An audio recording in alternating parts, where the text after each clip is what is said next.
I might say now for something completely different. I'm a social scientist and I'm going to talk for the next 20 minutes or so. I hope I'll try to keep to time about perspectives from social studies of energy and climate change. Let me start by talking about how just try and control my own slides here. How I got into this. And I used to be a social scientist who worked on organizations, employment, matters of economy, matters of human organization and change.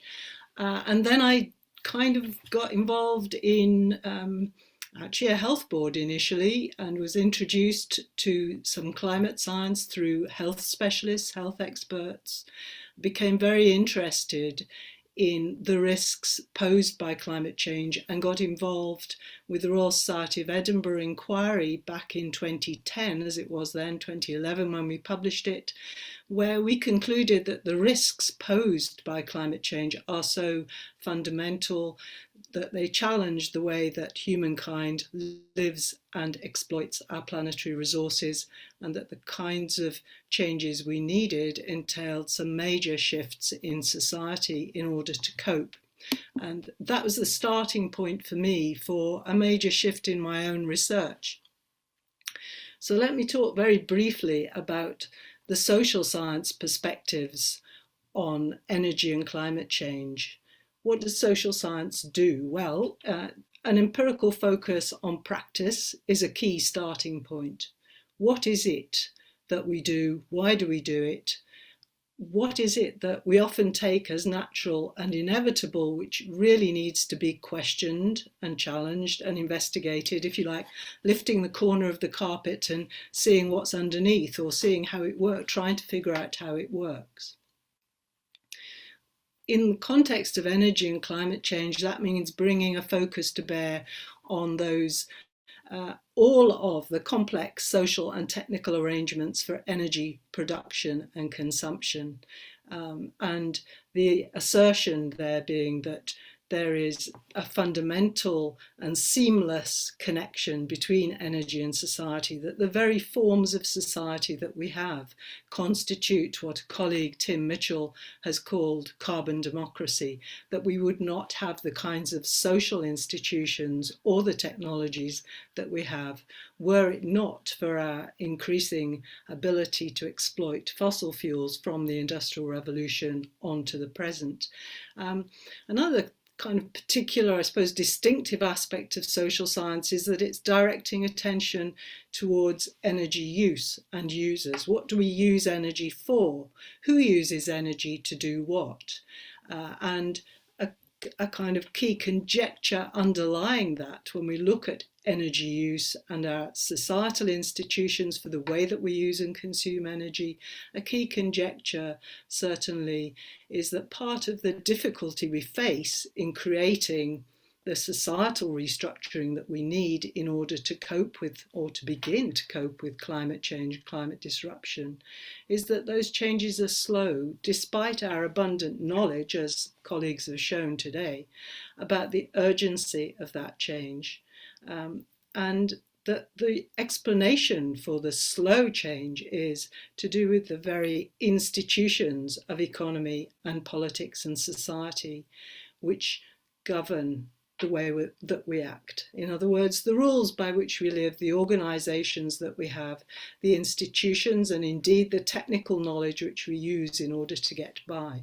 And that therefore we have to ask some very pressing questions and address and come up with some answers about how we change the complex actors in our current societies. And I'm thinking here of complex actors across three domains of states or governments, of markets, such as the energy market and its many technical and extensive infrastructures, and of civil society. And then to ask, in that context, what are our options for the future and how are we going to make those options material? Factor in studying, in making that social science perspective empirical, is to connect macro change with micro change. And I'm going to talk a little bit about one attempt to connect to the macro and the micro through the lens of studying cities. And my argument for doing that is that cities are the key human creation of places where those sorts of changes can be made, and where we see the interconnections from human behaviour on a micro scale to macro conduct of states in forums such as the Conference of the Parties coming up in Glasgow shortly. And that's led me to a whole series of connected pieces of research. Those kinds of questions started with a project called Heat in the City, because I became very concerned about the lack of activity to decarbonise our heating systems. That research has been largely, I would say, collaborative, about dialogue, about mutual learning across scales, from financial sectors, through markets, through governments, through policymakers, through people in their day-to-day living, whether they have low or high incomes, mostly the ones we've studied having lower incomes rather than higher. I have to say, what happens in terms of those questions about societal justice and social change. So I'm going to talk in a bit more depth, rather than so come down from these higher level kinds of considerations to a particular case study, an example of this kind of research, which I carried out with some colleagues at Edinburgh a few years ago, and that looked at European cities governing the decarbonisation of our fossil fuel heating systems, and studying, or at least trying to study, the intersections between states at multiple levels, so governments at all levels, our energy infrastructures and our markets, and then also asking questions about the role of civil society. So again, states, markets and civil society. And because they're both kind of in the news for different reasons at the moment, I'm going to use the case studies that we did of Hamburg and Glasgow and talk a little bit about the Hamburg initiatives in probably more detail than Glasgow. Now, I used that word civil society on the last slide. And let me say a little bit more about what I mean by that, because it's not something I want you to take for granted in the context of this talk. I want you to think about, what on earth is this? What do we mean by civil society? And I know that we expect in all of our policies across Europe, for instance, in relation to climate change and clean energy developments, we expect governments and urban governments, city governments, to be critical in that kind of innovation, for instance, in generating clean means of heating buildings and space and water, of heat in industry and so on. So one of the arguments here that we started with in our research was, well, to what extent can we say that civil society is an important factor in the ability of governments to manage institutional change? Can civil society contribute? And indeed, do civil societies in different places have different capacities? So what is civil society? What do I mean by it? Well, one little bit of concept, if you like, from social science. Civil society, we would argue, is a creature of modern societies, of fossil fuel industrialized society, if you like.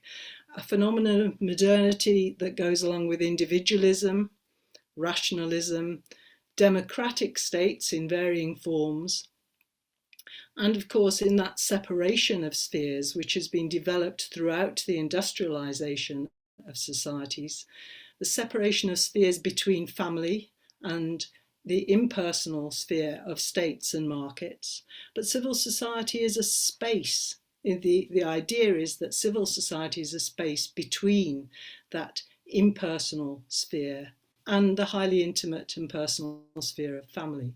It's a space where people are not consumers in markets, nor directly objects of the state, but is also seen in social science thinking as a kind of hinge, a connecting thing between the way that markets work and the way that states and governments act.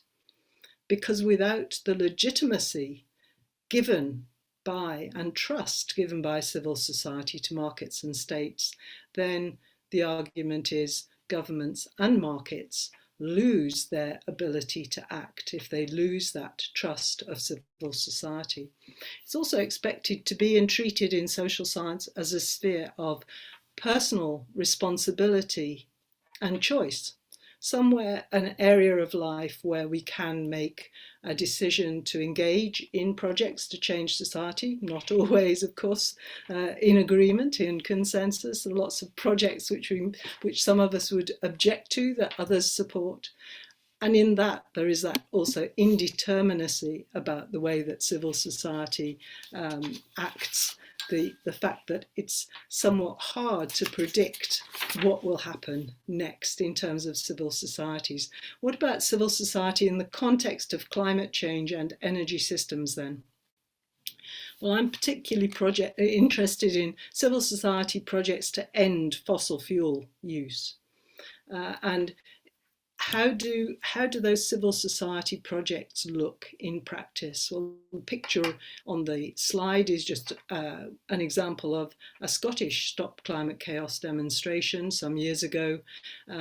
So we can see civil society projects that focus up on central government policies, such as the Stop Climate Chaos Coalition.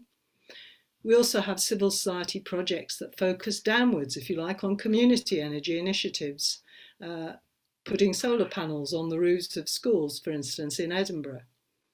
But there's a third group of civil society projects which I want to introduce today, and those are ones that pose more systemic questions about the ways that markets work, about the nature of public goods, ownership and control of energy in this context.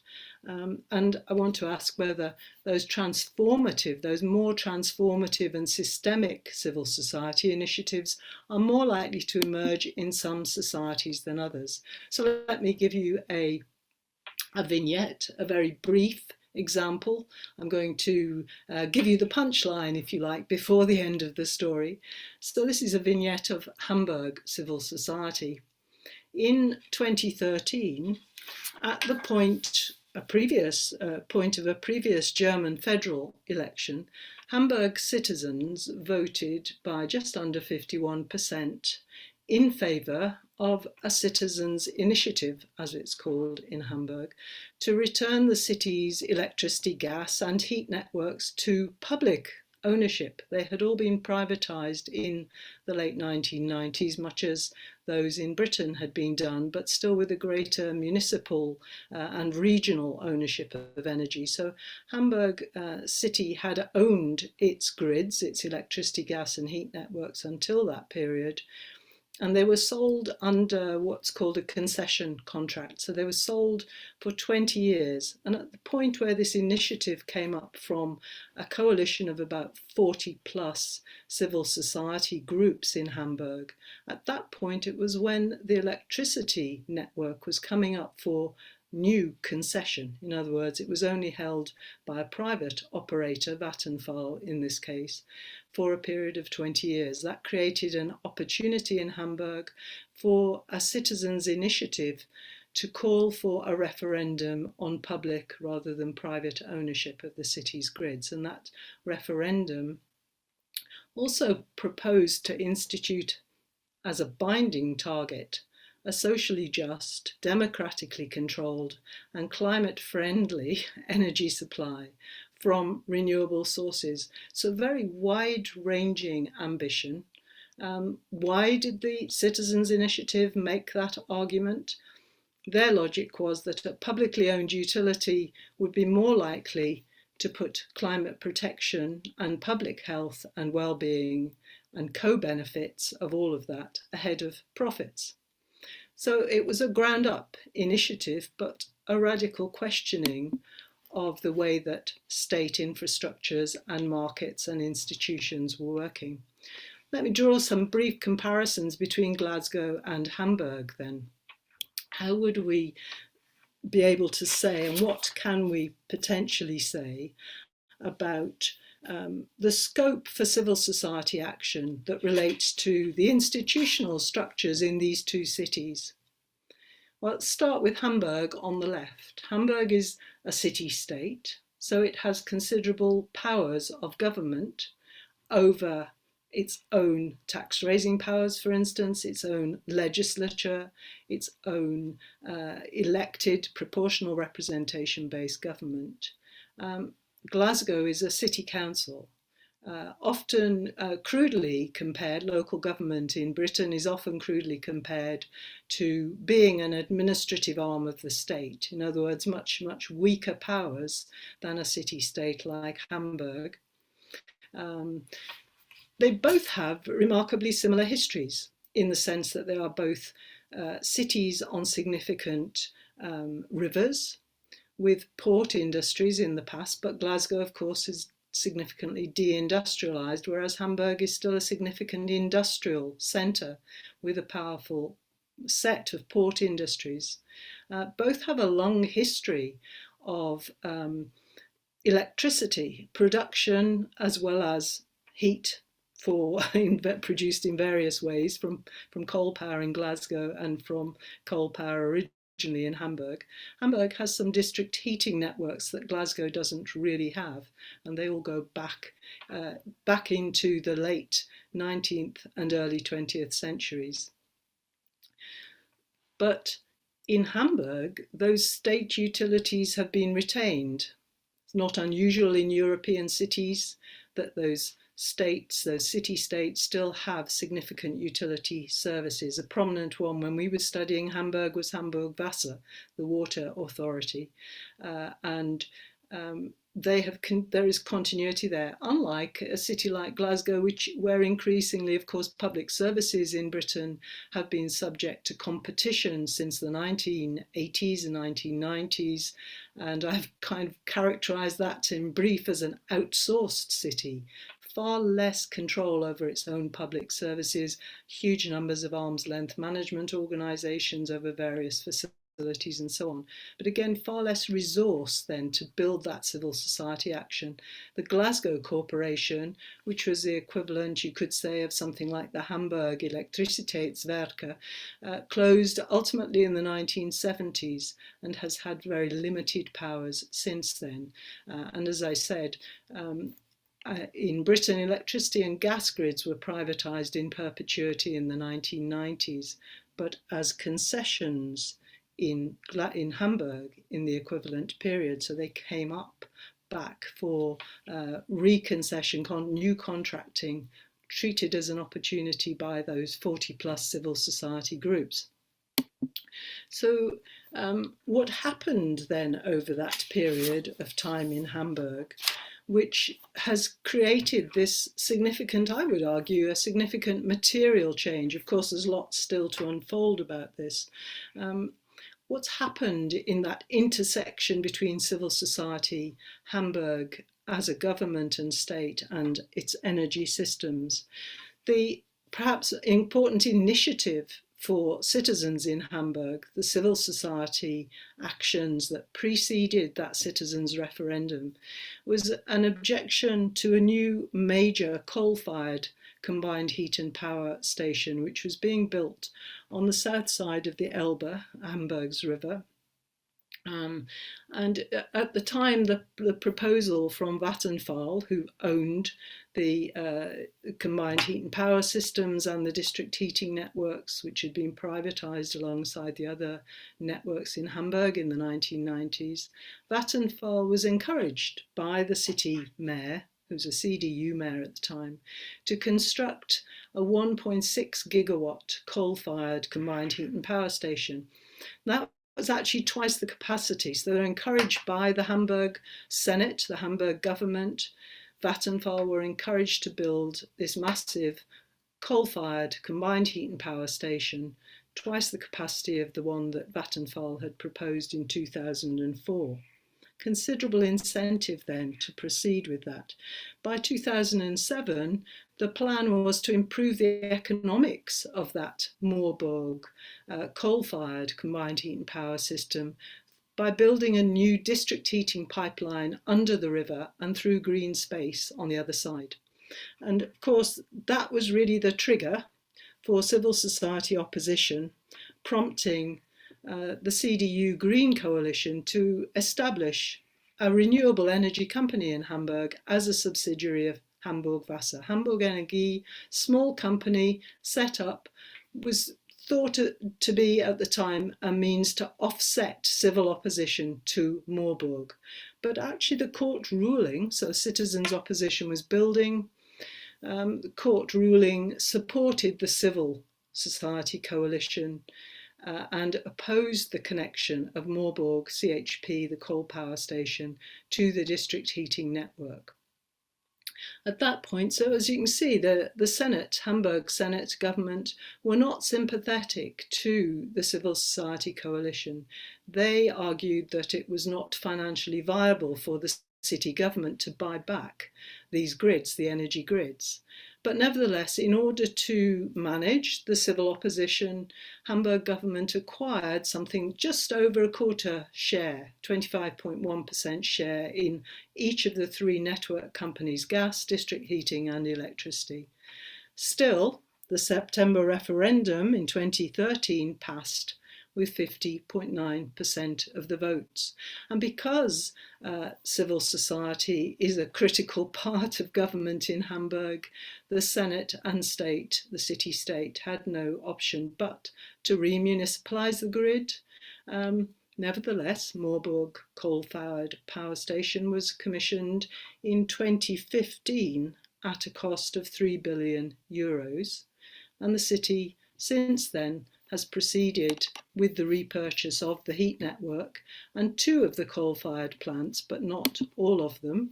And I'm now struggling with my slides. Here we go. So it's repurchased all of those energy grids, including the heat network and the coal-powered stations that were built in with that. Two of them, one at Tiefstack, one at Wedel, but not Moorburg coal-fired actually power station, because it was not operating in combined heat and power mode.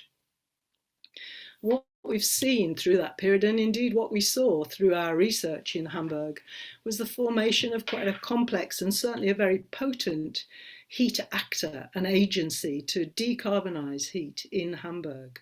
I've tried to depict it there. I won't talk about it in too much depth because I'm sure I'm running out of time. But very powerful alliance of organizations. One of the impressive and interesting things in Hamburg to someone like me as a social scientist coming from the UK was the way in which cross-sector collaboration was able to take place to change the material infrastructure and the sources of fuel being fed into those networks in Hamburg. Both through technical consultancies, through Vattenfall, which massively objected to the buyback and which is left, of course, owning a very expensive coal-fired power station south of the Elbe at Moorburg, but also through the environment agencies, the Hamburg ministries, Hamburg Utilities, Hamburg Wasser and Hamburg Energie, the civil society coalition there trying to hold to account the debates. One of the initiatives, the new institutions, was the creation of the Energienetzbeirat and Energy Advisory Council to the Hamburg Senate. And of course, a lot of argument. I'm not pretending that any of this was cohesive or straightforward, considerable argument, but actually constructive collaboration in trying, and extended collaboration in trying to resolve what in social science we would call the collective actor problem of climate change.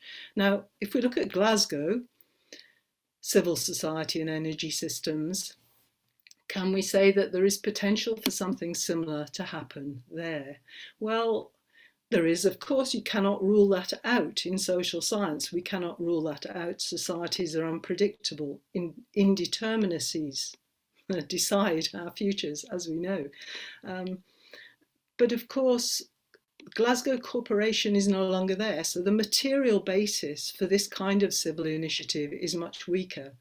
With gas and electricity privatised in the 1990s, and the regulation of networks focused on keeping bills down in the short term, consumer bills, no concession contracting, local initiatives are rendered more difficult. It's harder to see how a campaign in Glasgow or a city like Glasgow would form to buy back those energy grids.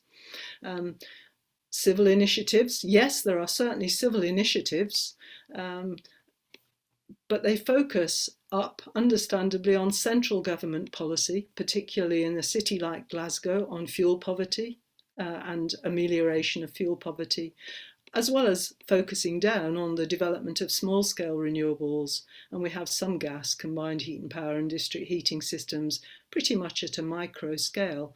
And Glasgow Council, as I've already argued, is beset really by budget cuts. As this was a quote from a council officer, the attempt to be very entrepreneurial and enterprising, as council officials clearly are, but really constrained by budgets and by limited powers. So do societal capacities differ in relation to energy transitions? Well, just briefly comparing those two forms of democracy, broadly speaking, you could say that German and British democracy are similar. But in other ways, there are some important differences, which I understand better, having done some research there and looking at comparisons between some of our European cities. So in the case of Germany, of course, there is a constitutional democracy, federal, constitutional. In Britain, we have a much more liberal democratic state, with the sovereignty of the UK Parliament ultimately deciding the distribution of powers. So devolution, by definition, powers can be taken back to the centre. Federalism, much more power sharing built into the constitution, if you like. Glasgow City Council, governed quite tightly from the centre by Scottish Government, by a framework of statutory duties with limited discretionary powers and tight budgets, fundamentally limited direct powers over its public services. Yes, we have local climate emergency declarations, but they are largely voluntary collaborations that have to address those. There are no institutional powers that govern direct requirements to collaborate in the way that we saw in the Hamburg example, where there is an institutionalized requirement to collaborate to address some of those difficult, the hard trade-offs, if you like, the really hard problems of facing up to climate change. And consequently, as in relation to that, we also have different legacies of energy systems as well. Much more centralised systems and liberalised markets in Britain, a much more, if you like, mixed economy of energy, some in municipal and as well as cooperative ownership in Germany, as well as global corporations in there. Could we say that there will be similar shifts in Scotland? Should we look at Scotland and ask questions about civil society energy actors at Scottish level? Well, the Scottish Government, of course, and Scottish Parliament, many of my colleagues would argue, is the fundamental achievement of civil society in Scotland. The recreation of a Parliament in Scotland in 1999 is argued as to be an act of and a consequence of civil society initiatives and campaigns. And certainly the reinstitution of that Parliament has brought considerable institutional innovations alongside it in relation to climate plans and promoting the decarbonisation of energy and heat. We've seen some very important institutional innovations, such as the National Investment Bank, the Infrastructure Commission for Scotland, the Just Transition Commission, and of course all of those energy strategies that surround the Parliament itself and in its current period of further commitment to very ambitious change, refreshing the energy strategy late this year or early next year. But civil campaigns still targeting those central policies. And yes, I'll shut up in a minute. So in conclusion, what I've tried to argue there is that multi-level institutions of political economy and material legacies, the material legacies of coal in the city like Hamburg, interact to shape the potential for civil society energy initiatives of a material sort to be brought about. In Hamburg, we saw the civil opposition to coal power questioning the fitness of its political institutions for sustainable societies, contesting the technical viability and economics and valuation of clean heat options, that civil society actor raising questions about the appropriateness of markets across all spheres of society. What are the limits of markets? Where is the public good in that? How do we govern for public good in a highly marketized society? Some very challenging questions, in other words, but also cross-sector trade-offs, being able to take on some of those collective actor problems in a reasonably constructive way. Let me just give one brief example. Moorburg, for instance, big coal power station, massive cost in all senses, came online in 2015, taken offline in 2021. Yeah, thanks very much. Thank you for listening. So we have some questions. First of all, for Janet, I think, since I'd like to do things in slightly reverse order. But actually, I have a question. I mean, would you say that the UK model is better able to react to the climate change challenge, or the German model? That's very difficult to know, isn't it? Well, I'm just thinking about this because the UK has come out of coal pretty well, but Germany still has about 40% of its economy based on coal. Yeah. And yet it has said it's been very green for years, but the evidence seems to be otherwise. Yeah, very committed to coal, and obviously a major challenge for Germany at federal level. So it depends at what scale you're asking the question, I guess. But also, I think the German Federal Republic, because it is more representative of opinion across society, and because you have that proportional representation system in place, is better able to engage all shades of opinion in that debate, if you like. So yeah, political, very hard questions on coal.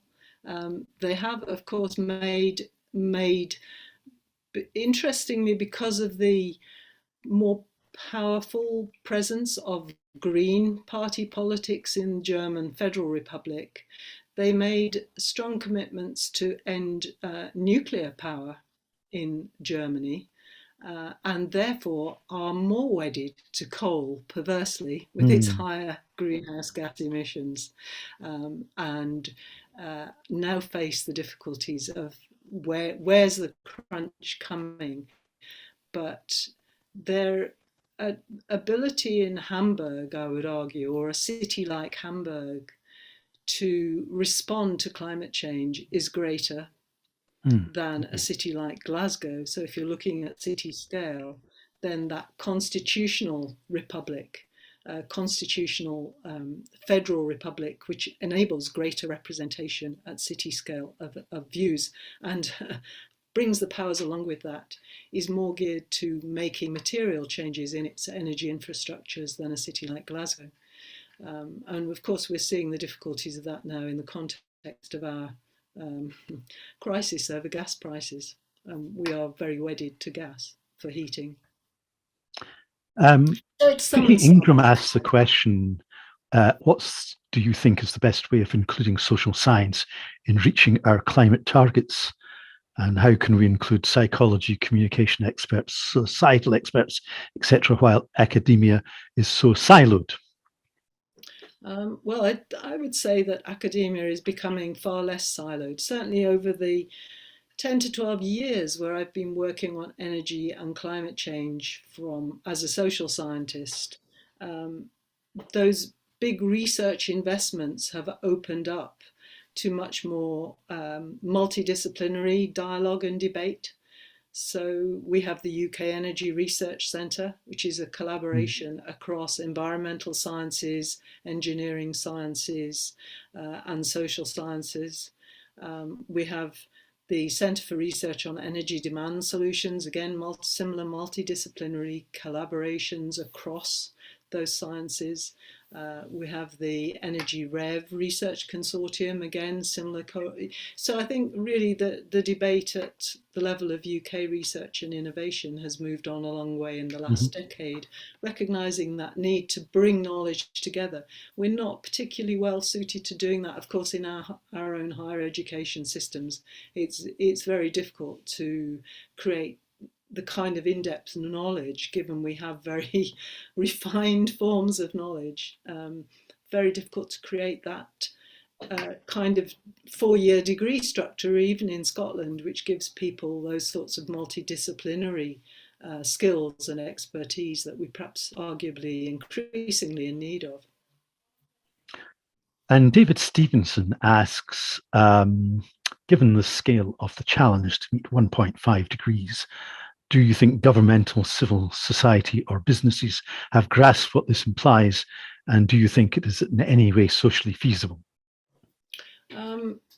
Yeah, I guess I operate with that optimism of the will and pessimism of the intellect kind of split. So when I look at the data on climate change and climate emergency and climate disruption, I'm very worried at that level. So again, I think as Gabby was saying earlier, at a personal level, the reason I do the research I do is because I'm deeply concerned about the future of society and future generations and their chances, and of not just human societies, but all forms of life on Earth, if you like, having a livable planet.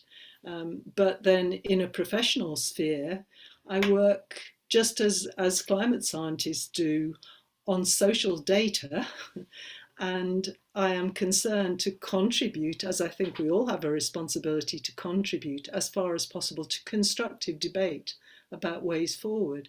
And we have to act on the basis of, we have extensive knowledge, we have really valuable technologies, as speakers today have pointed out, but we're very slow to change the societal institutions that sit behind those. And there I think civil society has a big responsibility to push our politicians, our government, ministers and our locally elected politicians, as well as to say we accept responsibility for supporting them. So Germany's rejected nuclear energy, and so has Scotland. Is this a fundamental error given the capacity of nuclear power to provide low carbon-based load generation? And will public opposition continue if renewable systems cannot bridge the gap when wind farms fail, I should say? Why is the public and political debate so constrained in the UK? That's a separate question, I think. But thinking about nuclear, has it got a future? Well, I'm not a nuclear scientist, but from a political point of view. From a political point of view, well, the UK government has all of the powers over energy taxation and licensing in its hands. Those powers are not devolved in Britain. So it could have a future in those senses. Whether it is economically as well as socially feasible are very different questions, I think. So some colleagues of mine, for instance, doing a systematic review recently of the potential for various kinds of low carbon energy to meet the UK's, to be a substantive contribution to the UK's net zero targets, greenhouse gas targets, concluded that nuclear would be far too slow and far too expensive to make a meaningful contribution in comparison to renewable energy sources and storage.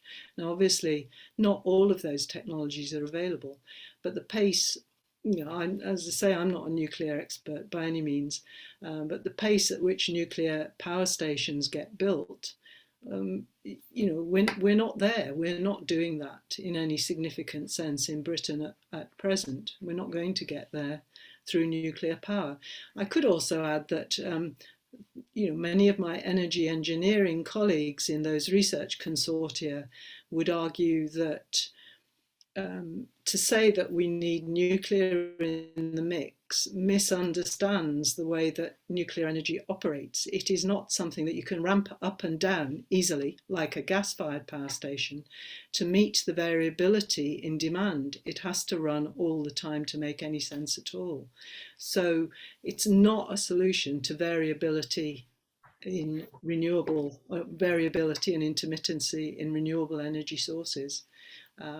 Yeah, we're in a fix, undoubtedly, but we could have got much more ahead, much quicker, with better planning, one might say, and better investment and decisions around that investment.